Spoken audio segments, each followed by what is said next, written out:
When it comes to talk, others may try, but no one comes close to WWDB. Nobody does it better.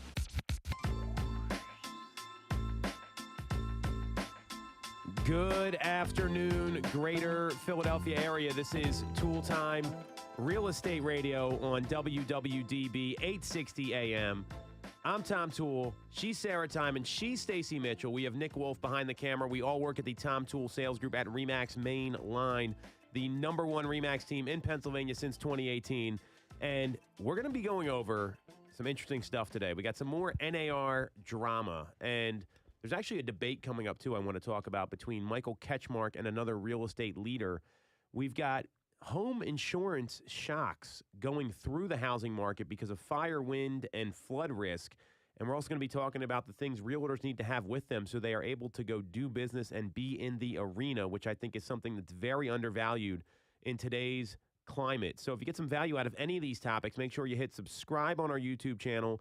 Click on the bell for notifications, or if you want to schedule a call about your own real estate needs, there's a link in the comments where you can schedule a call with our amazing team. So this is something that, you know, insurance to me is like the redheaded stepchild. Are you allowed to say that anymore? I have a redheaded daughter, so I think I feel I'm like okay. You're probably allowed to. okay. Yeah, I do. Yes, I have a lot of redheaded people in my family, but it's something people forget about. I've heard mortgage officers say it's a same-day approval process, which is bad advice. Right.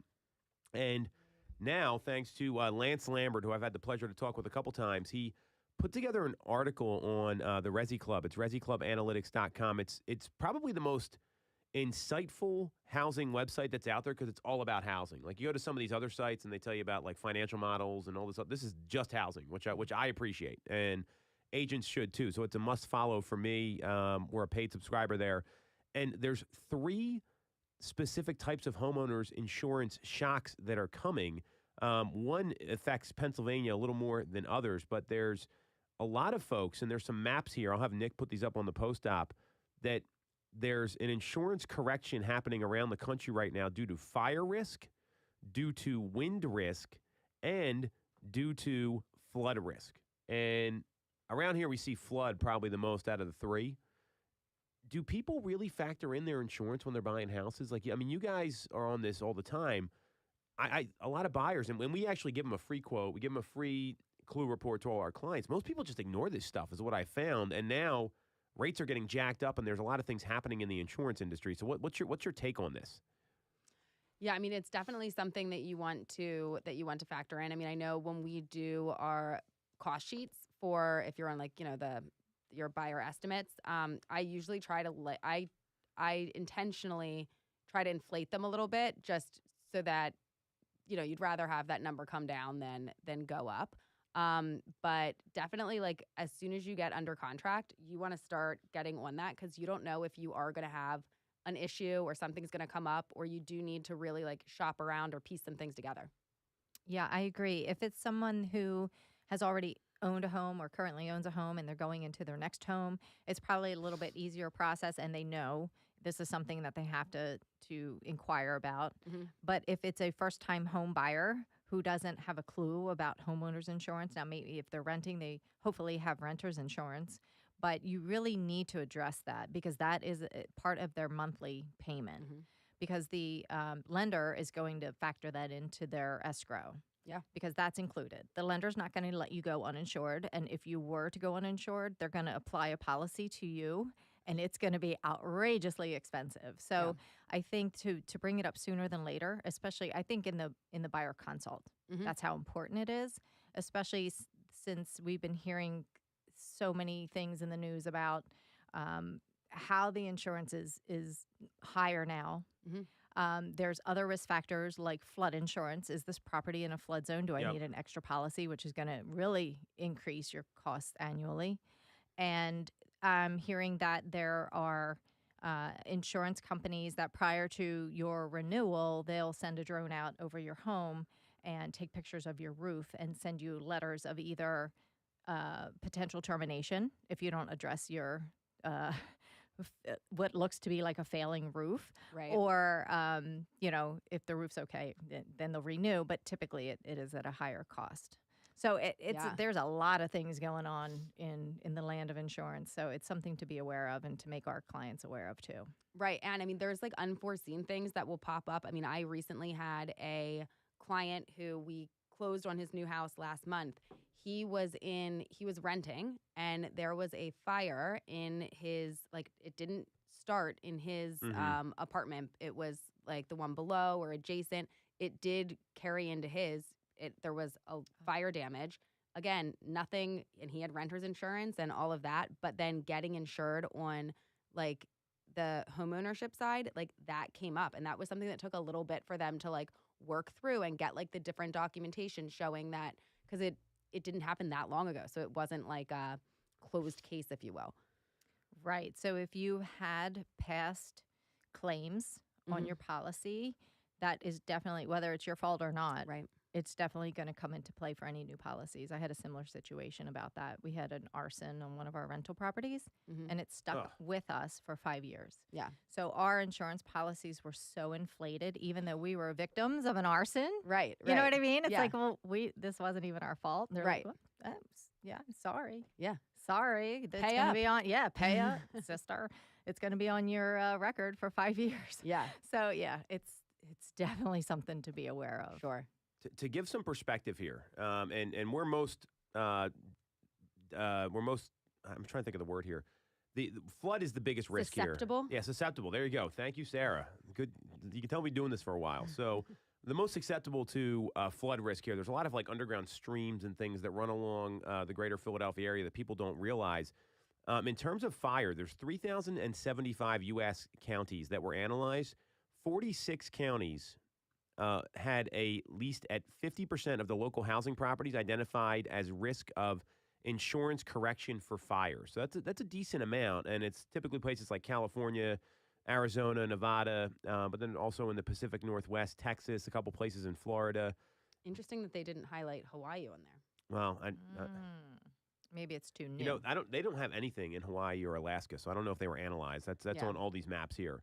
And in terms of wind risk, so for our friends at the Jersey Shore, this is something where the you know basically the whole coastline on the East Coast is identified as wind risk. 368 out of the 3,075 U.S. counties had at least 50% of the local properties identified as insurance correction opportunities because of wind risk.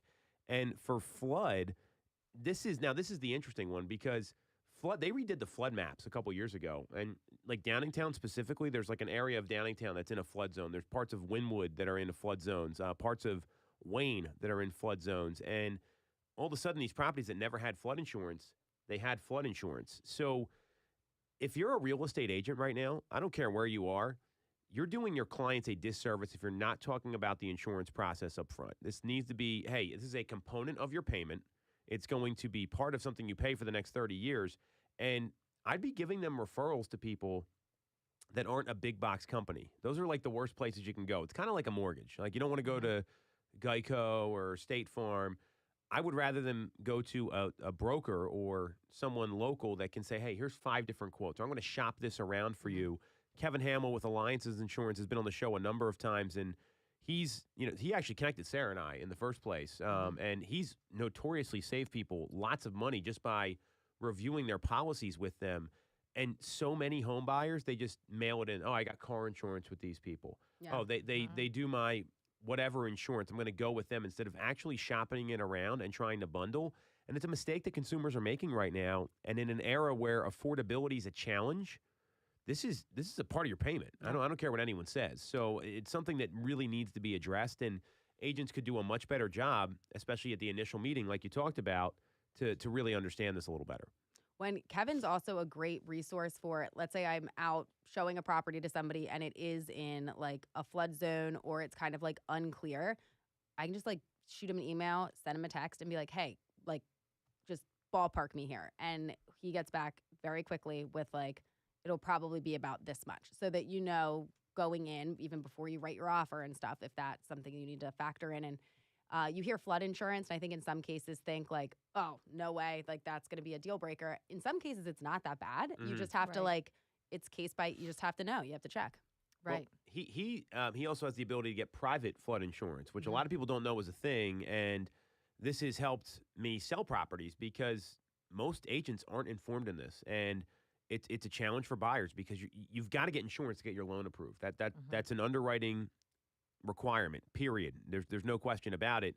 So what he's done for clients of mine when I've had listings and they actually do get significant flooding, it's not like, hey, you're in a flood zone, but it's, hey, this property might flood at some point. Yeah. And people buy these homes anyway. They always do.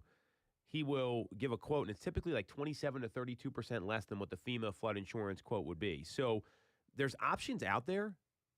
And the way people shop for mortgages, they should be shopping for homeowners insurance. And really have a great understanding of you don't want to go for the cheapest policy or Right. cheapest price. I mean, honestly, this is your largest this is your Investment. largest asset. Why Mhm. would you skimp on it? You know Right. what I mean? Because when you need it, you need it. Yeah. Like I feel like I'm an insurance agent right now, but it's so true. It just comes from personal experience and like thank goodness we had like this amazing policy because we were made whole. Whereas other people that we know have had problems and they weren't made whole. There's so many different languages. So when you do talk to your agent, and you know Kevin's awesome. I Mhm. just love him because he's saved me a bunch of money, got me great policies. Mhm. So he can do the same for everybody out there. But he will go into detail and help you understand what you're buying Right. and how much coverage you have and what you're going to be covered for. And I think that's vital. Well, and I think it's just another example of things that get missed in the initial meeting when meeting with a real estate agent. If they're not talking about this or at least giving you a perspective, then what ends up happening is it causes a problem later. And sometimes you mentioned, we talk about the clue report, right? So the clue report is the report of claims over the past 5 years on a property.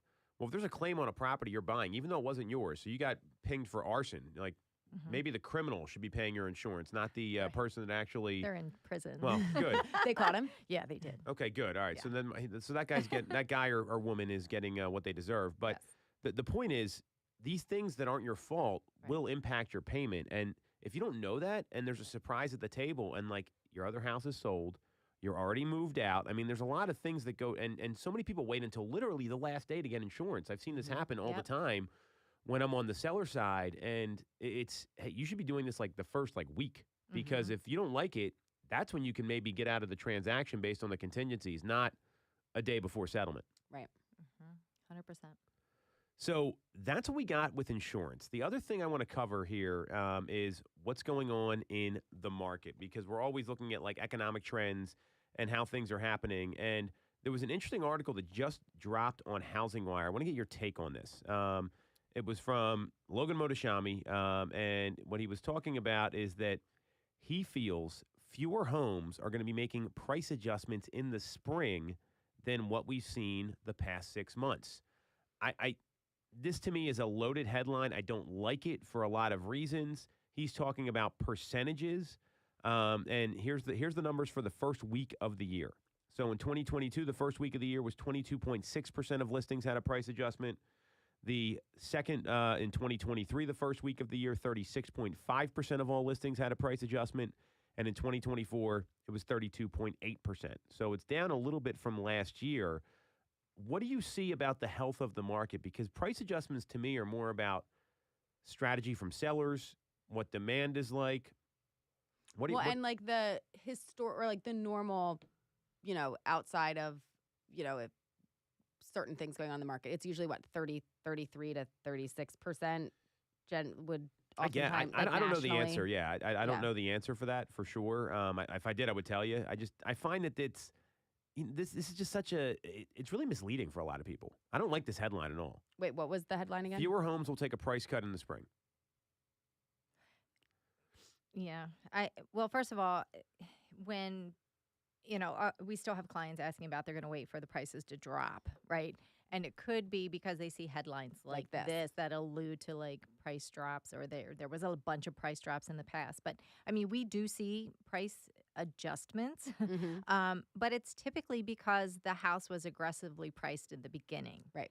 So and buyers are smart, they'll look and they'll wait. But if a home has been, priced very aggressively and after the first couple of weeks they're not getting any bites, you have to make a price adjustment. Right. So I think this was where the majority of these numbers come from, because when it was fast and furious in 2020, 2021, 2020, the homes wouldn't sit. I Right. mean, they went under contract no matter what, Right. sellers.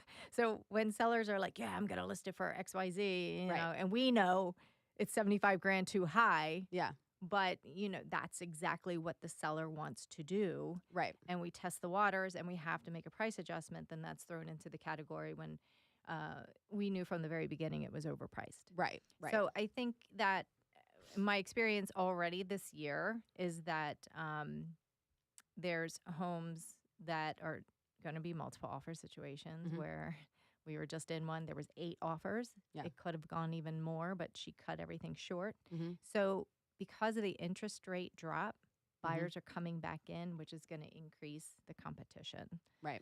So I think that's what he's alluding to. Like, fewer homes will take a price cut because maybe the buyers are coming back into the fold, Right. and there's going to be that push for housing again, more so.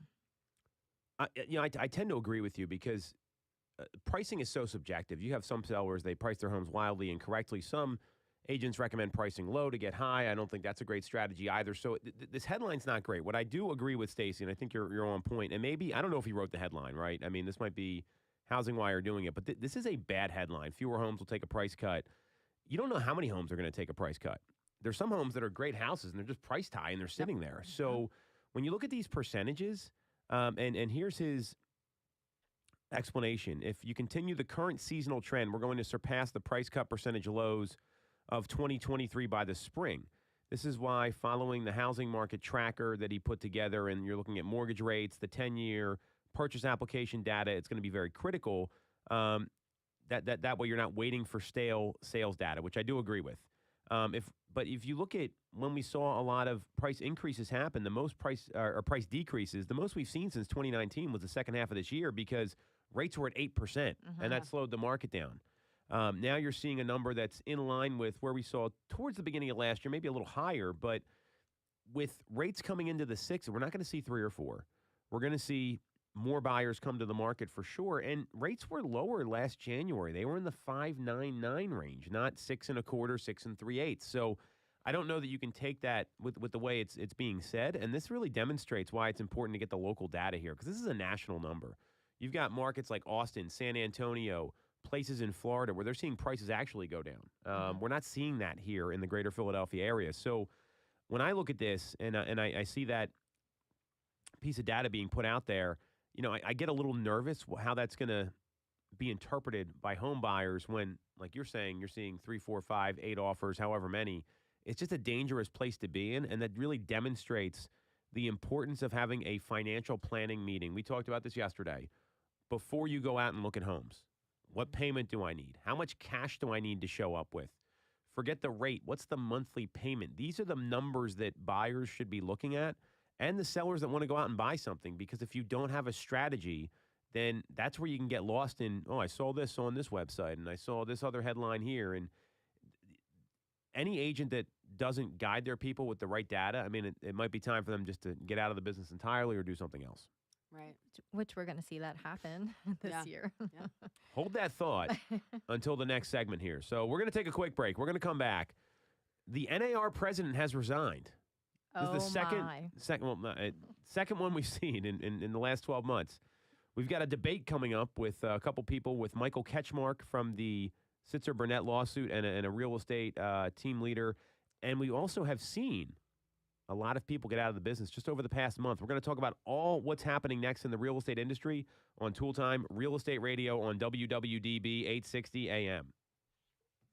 For the best local mortgage service and great rates on your money, look no further than Mortgage America. We've been operating in the greater Philadelphia area for 40 years with a focus on smooth, easy access to home purchasing. Whether you're a first-time buyer, upsizing or downsizing, or just refinancing, we have programs for you. We also have closing cost assistance programs and access to subsidized interest rates. Pre-approval is free, no costs or commitments. To learn more, visit our website at mymortgageamerica.com or give us a call at 610-439-8000.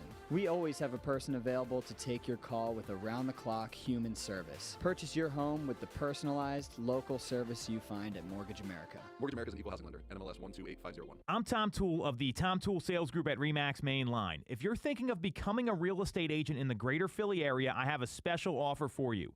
Our team did $165 million of volume in 2021, making us the #1 RE/MAX team in Pennsylvania and a top 1% team nationally.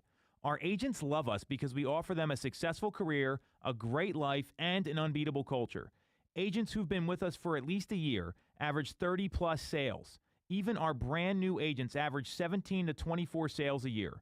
We offer proven systems and expert training. We help you set more appointments and sell more houses. Now here's the offer. If you don't have a real estate license yet, we offer real estate scholarships so you can get one for free. Check it out at realestatescholarshipprogram.com or visit the Tom Toole Sales Group at RE/MAX Main Line at tomtoole.com. That's tomtoole.com. Get more out of your real estate career, and remember the real estate golden rule. You always get more when you work with Tom Toole. Have you considered a career in real estate? Do you want control over your income? Whether you have a license or not, call us today at 610-692-6976 or visit tomtoole.com. Join our team, the Tom Toole Sales Group at RE/MAX Main Line.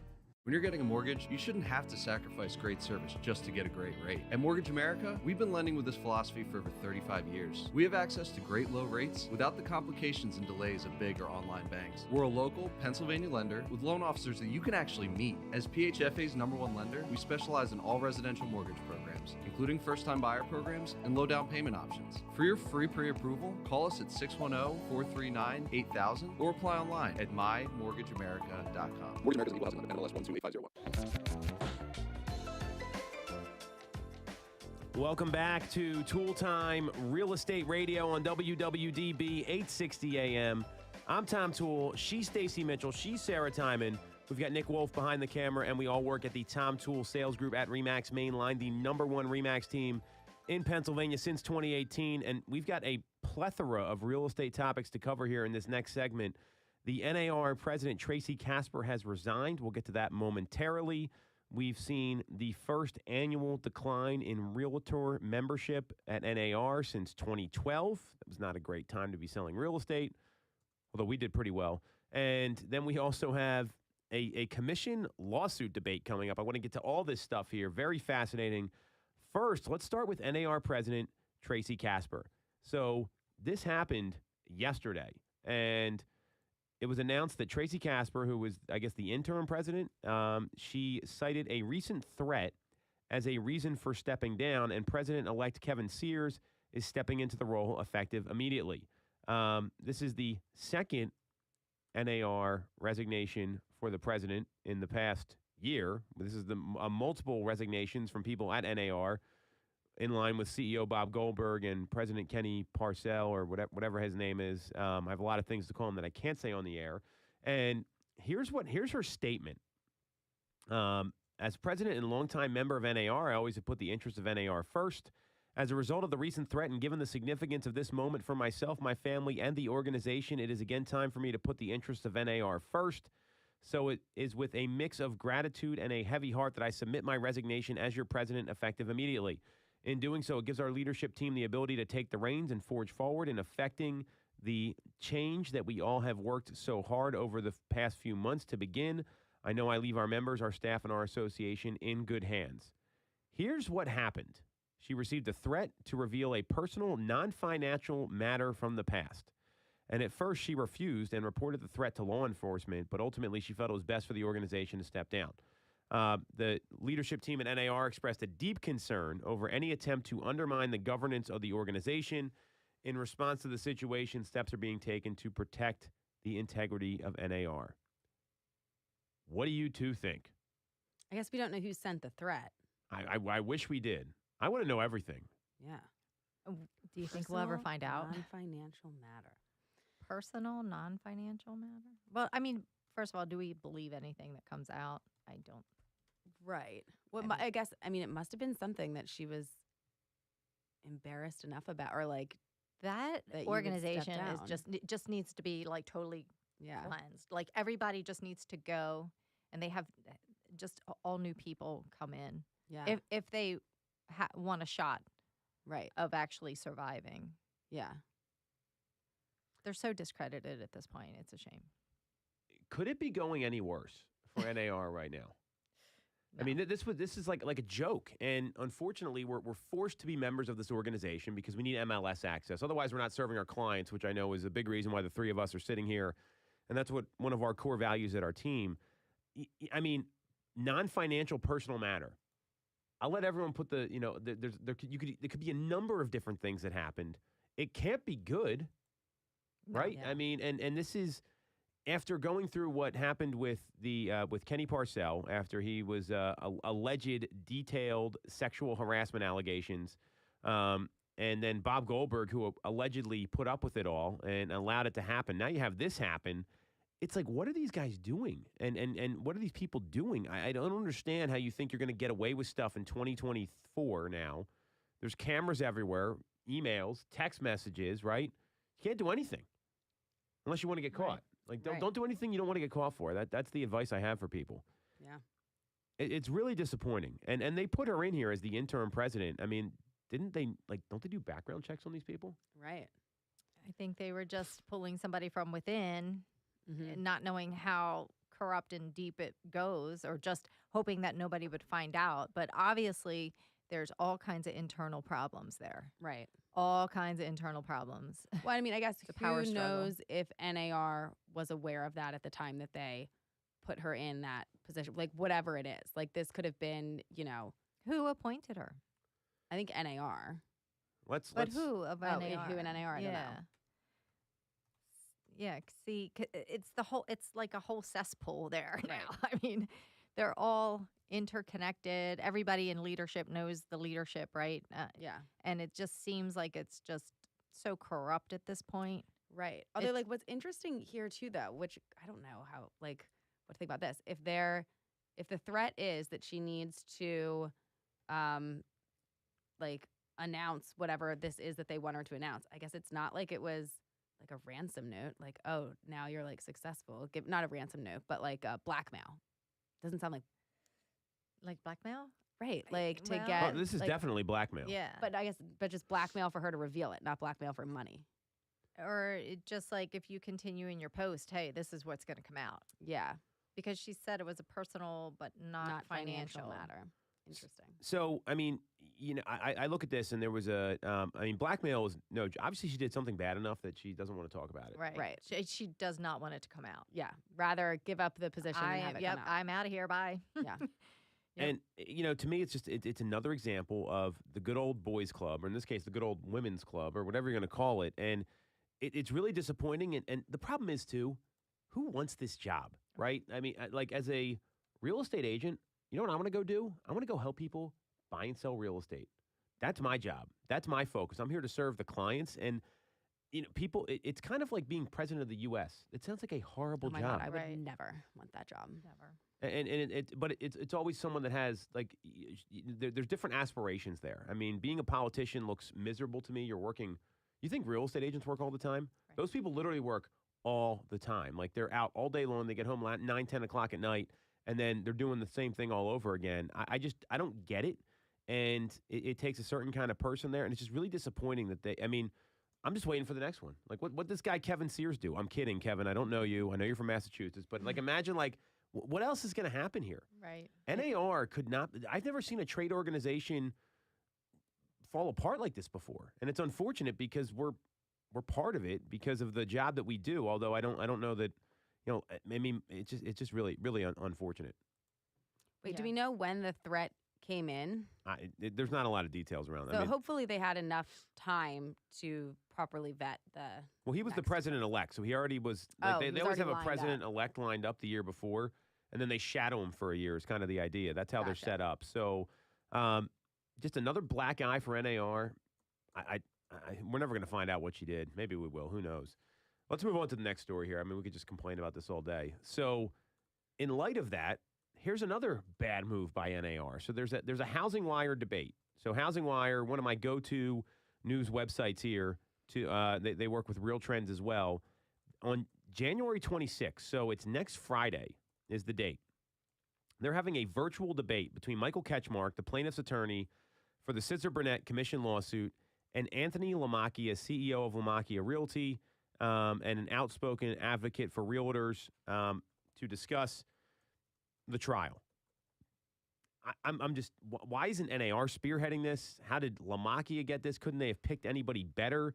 What do you think about this open debate? I mean, we already saw the Josh Flagg interview from $1 Million Listing with Michael Ketchmark. What do you think about this? I mean, this to me is pretty interesting. So what is the purpose of it?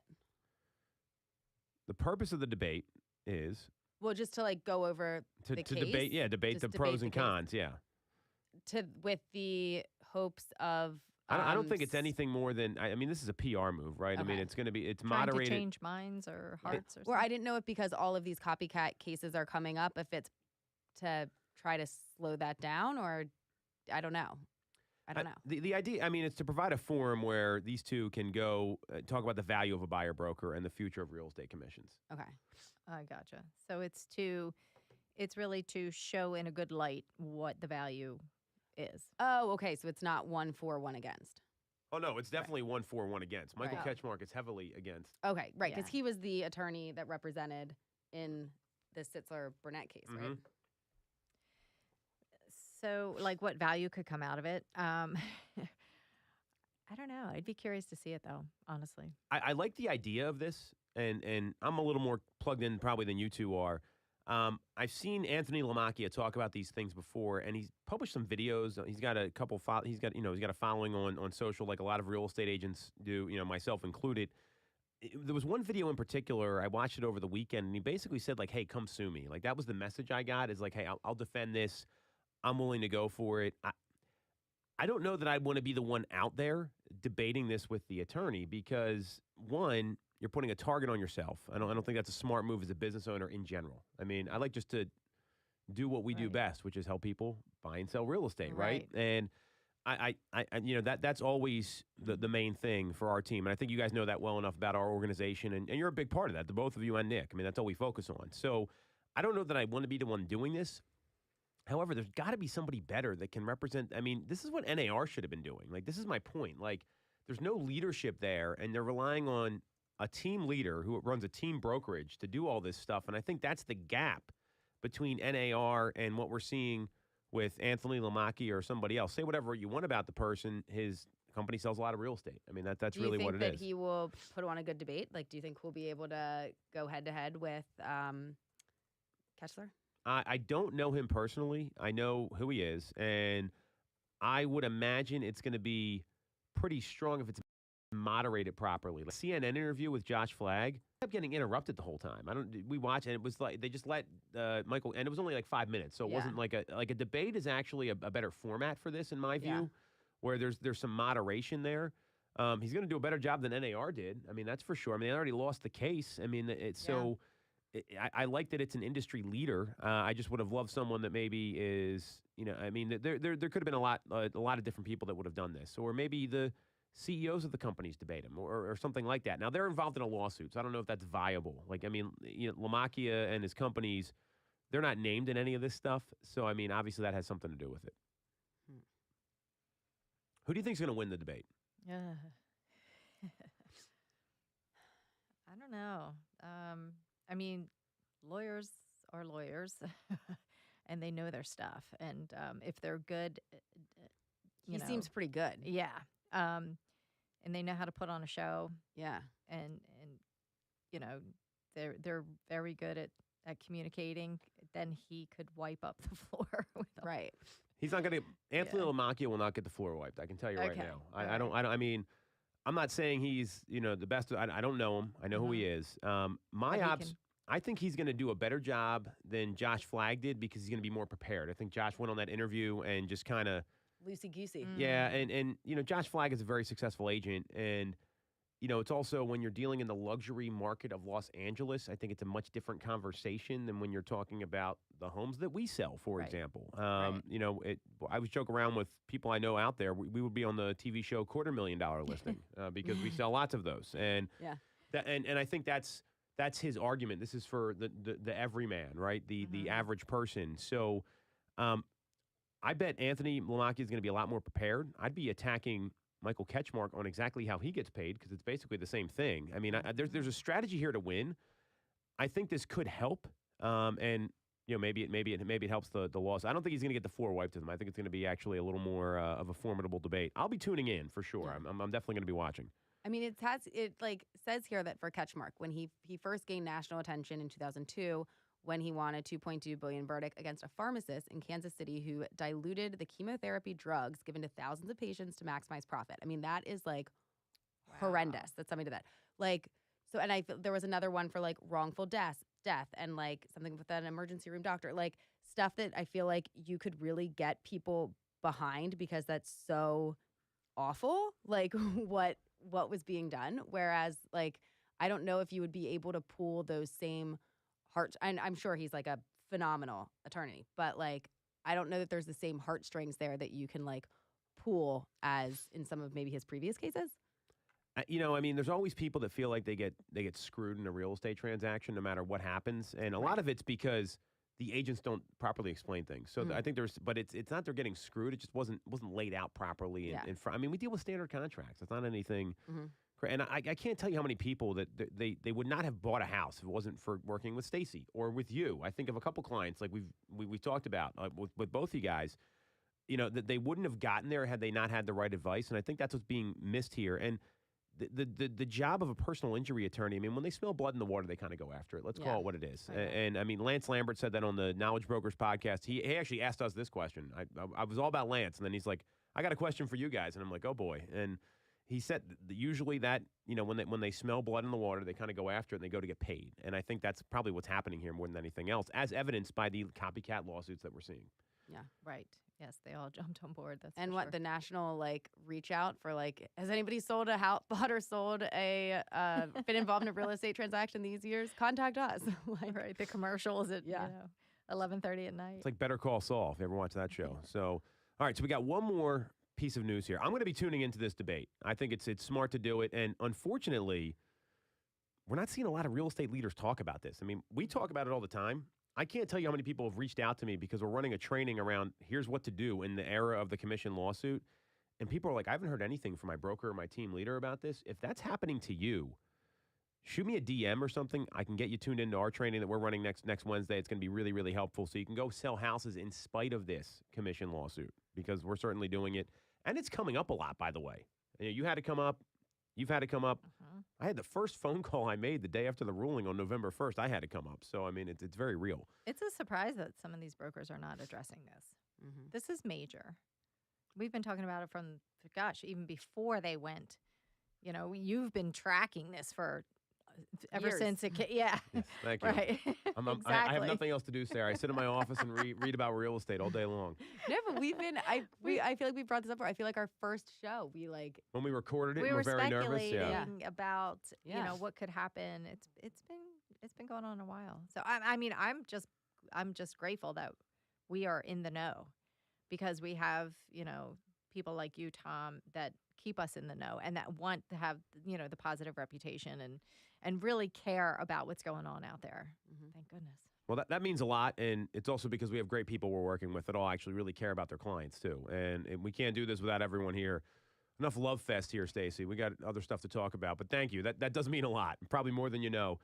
What I will say to that is that real estate, it's this industry where people just do things the same way all the time. Like, oh, I've been in the business 30 years, and this is how I've gone to every single settlement I've had, and all this that's part of real estate, unfortunately. Last story we got here, and this actually plays to what we're talking about here. NAR saw their biggest decline in membership, their first decline in membership since 2012. So as of the end of December, the NAR, a National Association of Realtors, is down to 1.554 million members, down 26,000 and change from a year ago. But in the month from November to December, they lost 17,489 of those 26,000. That's twice the sum of the total of all the other declines in 2023 put together. Wow. What does that tell you about what's going on in the market right now, what's going on at NAR? And, I mean, this kind of the commission lawsuit, you name it. I mean, what do you think about all this? Yeah, I mean, I think that, even if nothing difficult or negative is going on, every year there's going to be people that drop out and new people that come in. Just circle of life. But Yes. yeah, I mean, I think that there are, there's a lot of speculation. It is different currently being involved in real estate transactions than it had been for the last couple years. And if you were on the fence about it, I think it was an easy decision for some people just to get out. Also, if they look at back over the past year at, if they haven't, you have to have transactions go through and get to settlement to get paid. Yes. And it doesn't matter if you were close a lot or if people like you or if whatever, like at the end of the day, like this is what you do to live. And you can only go so long without getting a paycheck. Right. So you have to consider getting out. Yeah. Yeah. But for folks that are just choosing to not be a member of NAR, I think that's probably the bigger picture here of the number. Great point. Because people they're not getting any value out of these hundreds of dollars that we have to pay NAR. So they're like, why am I doing this? I don't want to be a part of this organization. They obviously don't have, the integrity has been lost there. It started at the very top, and it seems like it's just continuing. So they've got nothing but negative and negative and negative press. And why would you want to, go around touting that you're a member of NAR, And we often question, where's our value? What's the value? We have to be in it because of our MLS. Right. So, and they keep raising their fees. They had an increase. Well, obviously because they're, bleeding membership here, so they're losing money. And Bob Goldberg got a golden parachute, didn't he? What was his takeaway? Too much. Yeah. So, which is questionable there. I mean, F that guy, what I would say there. So. Right. And it just seems like the drama's continuing. And if you're in the news because of drama and not because of service, you have a major, major problem. And it doesn't look to me that they're trying to change anything anytime soon. So you bring up a couple great points. And before I get to those, we live in Philadelphia, right? So a lot of people like the sports teams around here, the Philadelphia Eagles. What has everyone been talking about? The meltdown of the team over it's nonstop. And I'm as big of a fan as anybody. It stinks, but they're talking about all the things that are going wrong right now. And just when you think it can't get any worse, then something else happens, right? That's what's going on with NAR right now. It's like and I actually, the Eagles are in way better shape than NAR, by the way. Like, I do not want to, I know some people that used to work with the organization. They're in way better shape. But it's like one thing after another. And then that story yesterday, I'm like, you got to be kidding me with this. Like, now the person that took the other person's place, blackmail? Like, I mean, how much worse is it going to get? Yeah. So with your point, Stacey, Washington State reported the largest percentage year-over-year decline in NAR membership. At 9.51%, they lost over 2,000 members. And the largest in-state MLS, the Northwest Multiple Listing Service, is not affiliated with NAR. So all those people backed out. We also saw that Coldwell Banker franchise say, hey, we don't need to affiliate with NAR anymore. We've got Redfin is no longer a member of NAR. Well, that's a lot of agents right there. And they might have a high volume that aren't doing a lot of transactions, but that's what happens. There's only a few states that reported increases, and they were all pretty nominal. Actually, the biggest increase was Puerto Rico, believe it or not. They had 22.84%, probably because they're operationalizing real estate in Puerto Rico is my guess. So you're right on that. It's the states that are saying, hey, you don't need MLS access. I think that's actually pretty interesting. According to a 1,000-watt and BAM agent survey, 71.7% of real estate agents would not let the opportunity pass them by to leave NAR without losing MLS and lockbox access. Wow. That tells you what you need to know. And when I don't, especially with the things that have happened, it's not like it's, oh, this is bad business or it's been some pretty vile things that have gone on. I don't blame 71% of the real estate population. I tend to feel the same way. We don't have an option here. And this number is going to increase, and we're also going to see people, especially with license renewal coming up in May, I think we're going to see a lot of people even drop out even more for the reason you talked about, Sarah, because there's some agents, they're out there, and they're real estate agents in name only because they're not helping people. And that's the other issue that we're running into. Any other takeaways here from this? I mean, this is a lot to digest. What a disaster that's going on right now with NAR and this lawsuit. And, I mean, and the membership numbers show it. I mean, it's pretty clear. I think it's gonna get worse. I think more is gonna come out. Oh, I think you're right. And if they thought that 2024 was going to be their year to recover, Oh, not off to a good start. no. And I think you're right, Sarah. I think there's more to this. Yeah. There's definitely more to this, and we're going to find out more as it plays out. It's Ah. just the drama. And Oh Tracy, my I mean, gosh. she stepped down, but I bet it's still gonna come out. It's still going to come out. They got her out, but they're still going to say, hey, here. Yeah. It is always why. comes out. Yep. It always comes out. So we're going to leave it there. We're going to come right back, and we're going to talk about if you want to be in the arena and not be in Club 87, which is the 87% of agents that fail in real estate.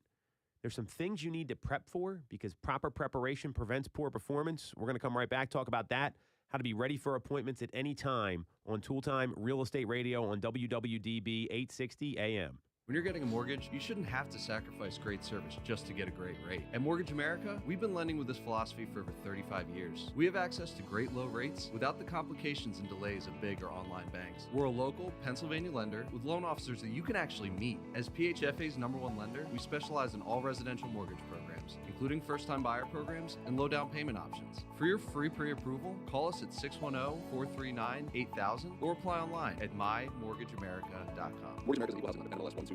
You shouldn't have to deal with all the red tape when getting your mortgage from a big or online bank. At Mortgage America, we have access to big bank money, but with the personalized and detailed service of a local bank. We are here in your community and ready to serve with fast settlements, low down payment options, and first-time homebuyer programs. Pre-approval is free, no costs or commitments. For more information, visit our website at mymortgageamerica.com or give us a call at 610-439-8000. Mortgage America's equal housing number, NMLS 12850. The Tom Toole Sales Group is the #1 REMAX team in Pennsylvania with over $165 million in volume for 2021. I'm Tom Toole, and our team has achieved that kind of success by being a great place to work with and to work for. No one knows Greater Philly better than we do. We know real estate, but more importantly, we're real people.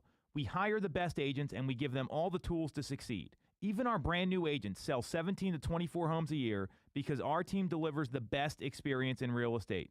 Teams deliver a better experience than individuals, and we're a top 1% real estate team in the country. We call it AAA service. We're your advocate, ally, and advisor. Because this isn't a transaction to us, it's a relationship. If you're buying or selling a home, call the Tom Toole Sales Group at REMAX main line at 610-692-6976 or visit tomtoole.com. That's tomtoole.com. Sell your home for more, and remember the real estate golden rule.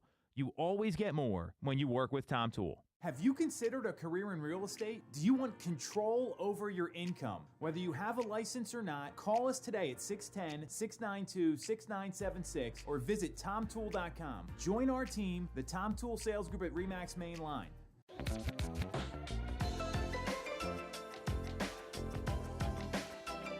All right. Welcome back to Toole Time Real Estate Radio on WWDB 860 AM. I'm Tom Toole. She's Sarah Time, and she's Stacy Mitchell. We have Nick Wolf behind the camera, and we all work at the Tom Toole Sales Group at REMAX main line, the #1 REMAX team in Pennsylvania since 2018. And we're going to be going over how to be absolutely prepared for any appointment because you need to be interview ready at all times in this business. We talked about this at our team meeting in November, right after the commission lawsuit ruling came out. So I think it's a great topic, Sarah. That's your brainchild here. So if you get some value out of this, subscribe to the YouTube channel, click the bell for notifications, and if you want to talk about how this could help you with your real estate needs or your career, schedule a call with our amazing team in the link in the comments. So we were prepping for the show, and I said, we talk about economic stuff all the time, industry stuff all the time. Our guest couldn't make it. What should we talk about? Sarah, take it away. Explain.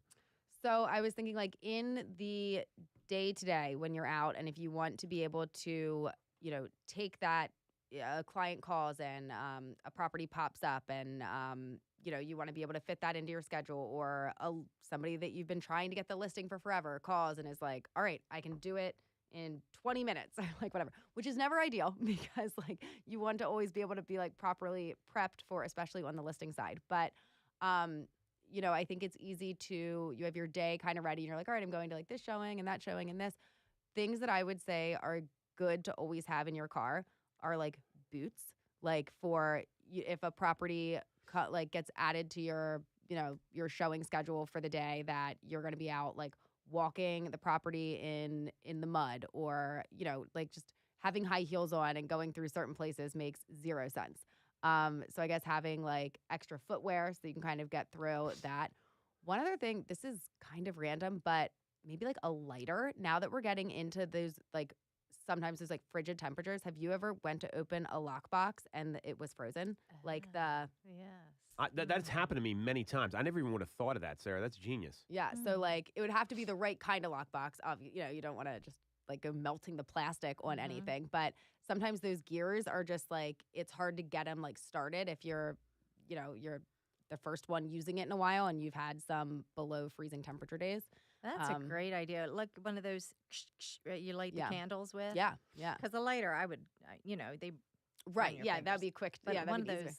Yeah, one of the like longer ones, Yes. and just like Candle What do you lighter, call it? candle Thank you. lighter. right, and you wouldn't be able, you can't have it up there like for forever. Then you like burn your fingers. when you Right, do it. but But just a- sometimes just if it's Yep. that might be the difference between Yeah. being able to get it loosened up or not, because that is the worst.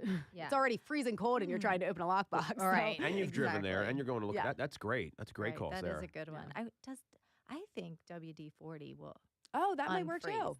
And I always carry WD-40. Smart. And I have a little can. I always Yeah. keep it.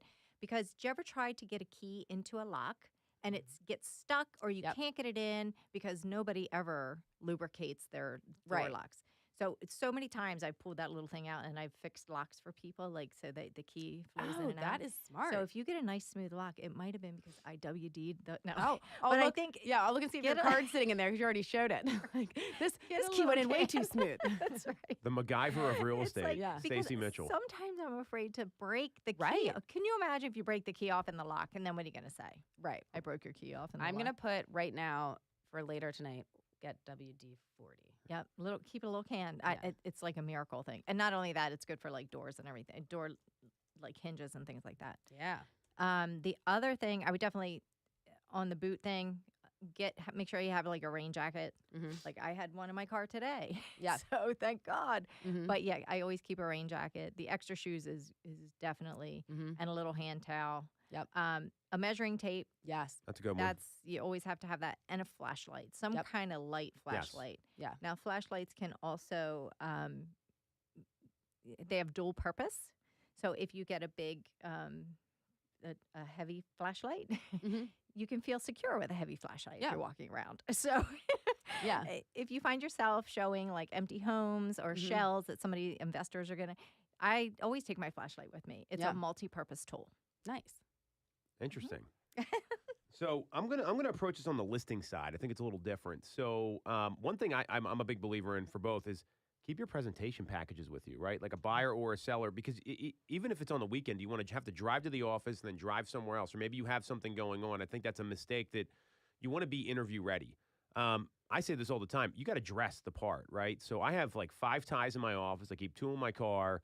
They're pretty neutral. Ladies, you don't have this problem because you don't need to wear neckties. I mean, maybe you do. I don't know. But you want to be dressed appropriately because you don't want to show up and like, oh, great. Can you come over now? And this has happened recently. Like we had an appointment last Friday with Kevin from our team. We've been chasing this person down, trying to meet with him. And she said, hey, I can meet you in an hour. And they have a busy life. They run a restaurant. So I kind of get it. But if I wasn't ready, driving home, you miss your opportunity. And you don't know who's watching you with these appointments either. Like when the parents, you ever done a deal with like someone's parents or like a relative or something? They're always watching you. So I think being dressed appropriately, making sure you got your presentations with you. I would bring gum or some sort of breath mint. Mm-hmm. I don't Yes. eat like smelly stuff at work, but imagine like you had like garlic or something and you're like, or Yep. just like you feel like your breath stinks. I Yep. mean, and you're talking to people, that's going to turn some folks off. Like Yeah. it's actually pretty wild that happens. So those are things, and I'm a big believer in bringing your phone with you everywhere and having a phone charger. Like you don't want your phone to die, right? I would even get a charging pack, like one of those battery packs. You know what I'm talking? Because like sometimes the ones in the car are a little finicky. So I'd make sure your phone, you have the ability to charge it, because I mean that way people can track you, they can see where you are. I think those things are all pretty important, and I would keep my I carry a portfolio because apparently all I do is sell real estate, according to Sarah. I just research it, but it's like a place where you can keep notes and like bring a presentation so you look like you're showing up for the part. Yeah.